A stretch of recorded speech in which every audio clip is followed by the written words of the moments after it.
Hello and welcome to News Across Nigeria. I'm Millicent Walker.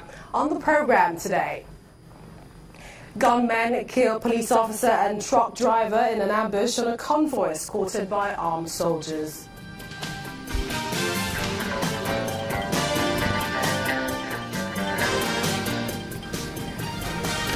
Federal government to build skills acquisition centres in Akwa-Ibom state to give economic power to rural women.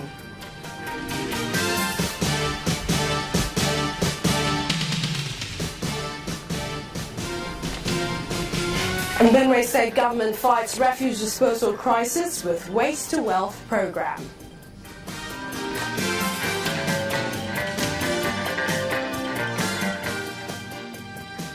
And at least 2 people, a police officer and a truck driver, have been killed in an ambush. This is according to Damian Chukwu, the Commissioner of Police in Borno State. They were killed on Tuesday night after gunmen believed to be Boko Haram fighters attacked a convoy of travellers being escorted by armed soldiers. The ambush happened on the road which links the gates of Sambisa Forest to the city. The road had been closed for about 2 years after Boko Haram captured towns and villages along its axis. It was only opened for commercial motorists in February 2016. Since its opening, Boko Haram gunmen have staged several attacks on vehicles plying the road. The latest of such was yesterday morning at Bari Dawa village, 30 kilometers from Maiduguri, the Borno State capital.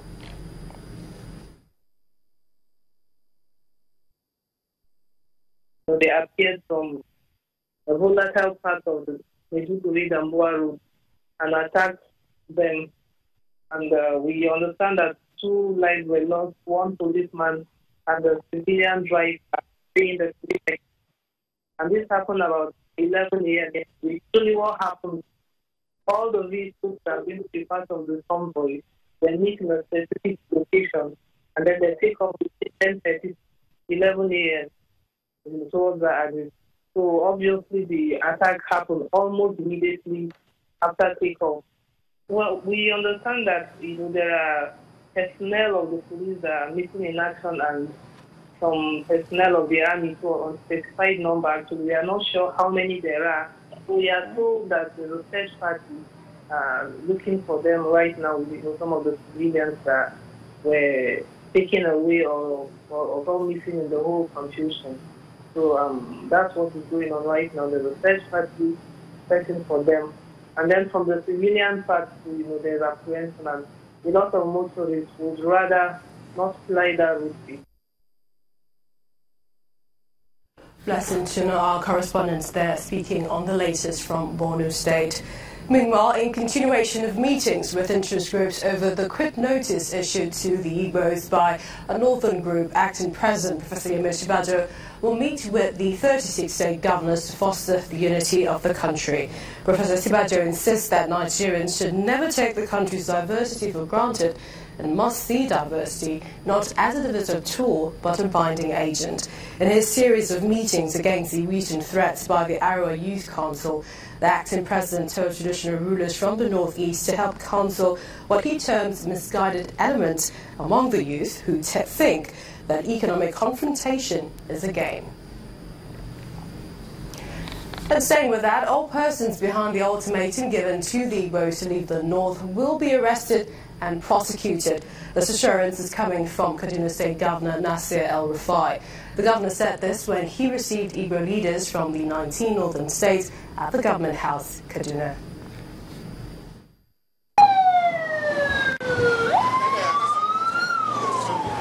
The dust generated by the 3 months ultimatum issued to Igbos living in the north by a coalition of Arawa youth organization is yet to settle down, with mixed reactions that followed it. This is why the Eze Igbos and other stakeholders from the southeast living in the northern part of the country are meeting with Governor Nasir El-Rufai of Kaduna State. In their remarks, the Igbo leaders stressed that Nigeria is more united as one country, hence condemns any act that is capable of destabilizing the peace and unity of the nation. We are with our brothers. Sir, please do not relent in your efforts for the struggle of indivisible Nigeria. But as elders, we want to give advice that all these things that are causing this problem, let the government look into it. Describing the purported ultimatum by the Arewa youth as provocative and mischievous, Governor El-Rufai urges southeastern leaders to caution their youth from making inciting statements capable of truncating the peace and unity of the country. Those young people that are shouting for are the ones that will go and carry the guns, and they're the ones that will get killed. It's not me and you. We are too old. But we have not taught them by example and through discipline and enforcement of law that what they are doing is wrong. And we have to do it. This is my appeal to you, Your Royal Highnesses. We all need Nigeria. It is from within Nigeria we can all be greater. Governor El-Rufai emphasizes the need for the abolition of indigenship dichotomy if Nigeria must remain united and remain as an indivisible entity. I have recognized the contribution of Indigo in Kaduna. We want to encourage private entrepreneurship. We want to create jobs for young people. It's not possible without private enterprise. You are enterprising people.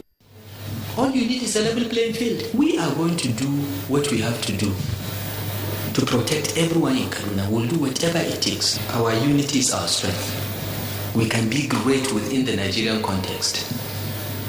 Meetings such as these are no doubt reassuring and perhaps will help douse the tension that the ultimatum has generated. As these Igbo leaders depart from here, Governor El-Rufai reassures them that Nigeria's strength lies in unity. Hence, they have no need to fear. In the same vein, the Imo State Governor Rochas Okorocha is asking all Nigerians, irrespective of their ethnic bias, to do everything possible to protect the unity and integrity of the nation. The governor made this appeal in Owerri, the state capital, while meeting with the Hausa and Muslim community in the state.